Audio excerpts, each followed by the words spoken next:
ஆதியாகமம் 32 அதிகாரம் 24-28 வரைக்கும் வசனங்கள் வாசிங்க. அங்க யாக்கோபுடைய வாழ்க்கையை குறித்து சொல்லப்பட்டிருக்கு. வாசிங்க. ராத்திரி தனித்திருந்தான். அப்பொழுது ஒரு புருஷன், பாருங்க, தனித்திருந்தான். ஊக்கமான ஜெபத்துக்கு எது முக்கியம் தெரியுமா? இங்கதான் நீங்க இருந்தாலும் தனிமையா நீங்க இருக்கிறதா உங்களுக்கு உணரணும். பக்கத்துல 1000 பேர் இருந்தாலும் உங்களுக்கு மைண்ட்ல அது வரவே கூடாது. எனக்கு தேவை இந்த விடுதலை, எனக்கு வேணும். கண்ணை இருக்க மூடிட்டு வேதனையில ஆண்டவரேன்னு சொல்லி பாருங்க, அது ஒரு தனி ஜெபத்துக்கு சமம். ஏன்? யாரையும் மட்டுமே நீங்க பார்க்க, விடுதலை மட்டும்தான் வேணும். இங்க எப்படி தனித்திருந்தான். அப்பொழுது ஒரு புருஷன் பொழுது விடியும் அளவும் அவனுடனே போராடி அவனை மேற்கொள்ளாததை கண்டு அவனுடைய தொடைச்சந்தை தொட்டார். அதனால் அவருடனே போராடுகையில் யாக்கோபின் தொடைச்சந்தை சுளுக்கிற்று. என்ன? தேவனோடு போராடுகிறார், ஜெபத்துல போராடுறாங்க. ரெஸ்லிங் கிடையாது, மல்யுத்தம் கிடையாது. முழங்கால நின்று என்ன செய்யறாரு? போராடுறார். முழங்கால நிக்க முடியாத அளவுக்கு என்ன வருது தெரியுமா?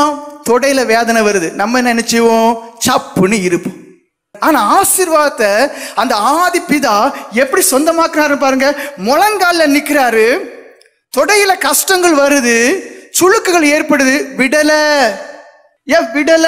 ஆவிக்குரிய விதத்துல நீங்க யோசிங்க. சரீர பிரகாரமா இந்த காரியத்தை யோசிக்க, ஆவிக்குரிய பிரகாரம் முழங்கால நிக்கிறாரு, போராடுறாரு. அந்த முட்டு வலிக்கு, அந்த இடுப்பு வலிக்கு, அந்த தொடையெல்லாம் வலிக்குது. ஆனா நான் என்ன காரணத்தை தேவனிடத்தில் பெற்றுக்கொள்ள வேண்டும் சொல்லி முதல்ல முழங்கால் நிக்கிறேனோ அது எனக்கு என்ன கிடைக்கல. அப்ப இங்க என்ன? ஒரு போராட்டம், போராடுகையில் சொல்லப்படும் ஒரு யுத்தம். முழங்கால நிக்கிறாரு, வலி வருது, ஆனா போராடுறாரு. எது வரைக்கும் போராடுறது தெரியுமா? தொடர்ந்து வாசிங்க. அவர் நான் போகட்டும், பொழுது விடுகிறது என்றார். அதற்கு அவன், நீர் என்னை ஆசீர்வதித்தால் ஒழிய. பாருங்க, சில நேரங்கள்ல ஒரு சந்தேகம் வந்து போகும். என்ன சந்தேகம் தெரியுமா? ஒருவேளை கிடைக்காமல் போயிருமோ. இங்கே எப்படி? ஆசீர்வதிக்கிறவரே விட்டுட்டு போறது மாதிரி ஒரு சூழ்நிலை வருது. ஆசீர்வதிக்கிற தேவனே நான் போகட்டும். அப்ப உங்களுக்குள்ள சில நேரங்கள்ல இவ்வளவு ஜெபித்தம் கிடைக்கலேன்னு ஒரு அவிசுவாச சிந்தை வந்துச்சுன்னா அதுக்கு இடம் கொடுக்க சீப்போன்னு சொல்லணும். ஆண்டவரே, என் முழங்கால பாக்குறீர், என் வலியை நீர் உணர்கிறீர், என் கண்கள் கண்ணீரால் கெட்டி ததும்பி அது அப்படியே பொங்கி பாயுது, இதெல்லாம் அறிகிறீர்.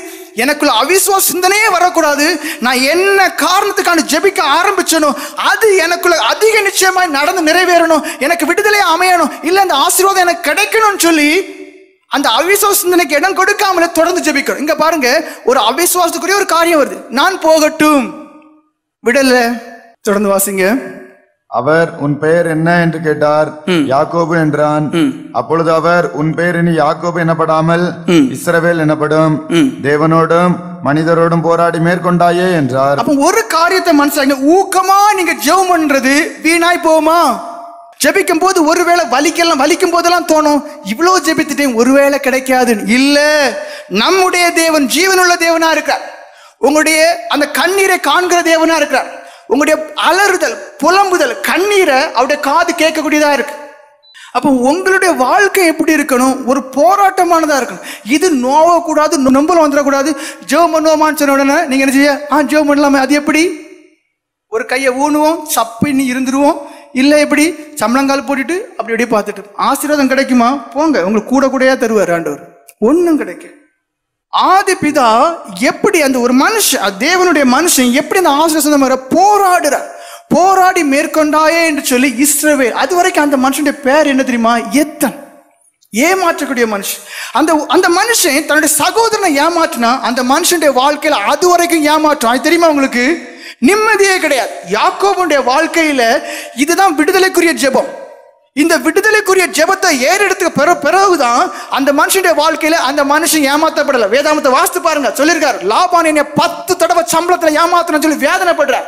நான் இத்தனை வருஷம் உழைத்தது எல்லாமே வீண் வீண் வீண் வீண் சொல்றார். காரணம் என்ன? ஒரு மனுஷனை ஏமாத்தினார், தன்னுடைய வாழ்க்கையில ஏமாத்தும். என் தேவன் நீதிபர். அல்லேலூயா, அல்லேலூயா. அவர் நீதிபர்.